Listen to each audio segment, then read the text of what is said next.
ओडिशा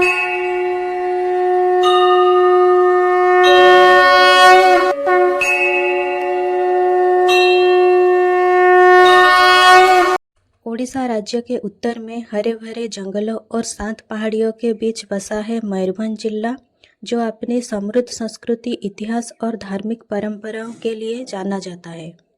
इसी भूमि में स्थित है एक पवित्र तीर्थस्थल कखरुआ बैद्यनाथ मंदिर। यह केवल एक मंदिर नहीं, बल्कि सदियों पुरानी श्रद्धा और आस्था का केंद्र है। यह मंदिर भगवान शिव को समर्पित है, जिन्हें यहाँ बैद्यनाथ के रूप में पूजा जाता है।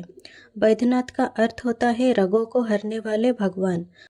वो जो अपने भक्तों के दुख, पीड़ा और तकलीफों का नाश करते हैं। कहा जाता है भगवान शिव यहाँ एक वैद्य यानी चिकित्सक के रूप में विराजमान है। मंदिर का इतिहास कई पीढ़ियों से जुड़ा हुआ है। स्थानीय लोग मानते हैं कि इस स्थल की स्थापना बहुत प्राचीन काल में हुई थी, जब आसपास के जंगलों में तपस्वी और साधुजन साधना किया करते थे।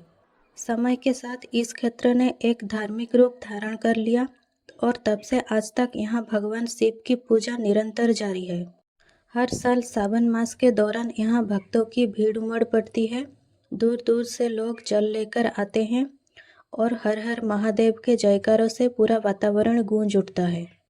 भक्त भगवान को गंगाजल, बेलपत्र, धतूरा और चंदन अर्पित करते हैं। कहा जाता है कि जो सच्चे मन से यहाँ जलाभिषेक करता है, उसकी मनोकामना अवश्य पूरी होती है। मंदिर का वास्तुशिल्प भी अत्यंत मनमोहक है। पत्थरों पर बनी नक्काशियाँ, ऊंचा शिखर और चारों ओर फैली हरियाली मंदिर को एक दिव्य और शांत वातावरण प्रदान करती है। तो अगर आप कभी ओडिशा के मयूरभंज जिले की यात्रा करें तो इस पवित्र स्थल की एक झलक अवश्य देखें।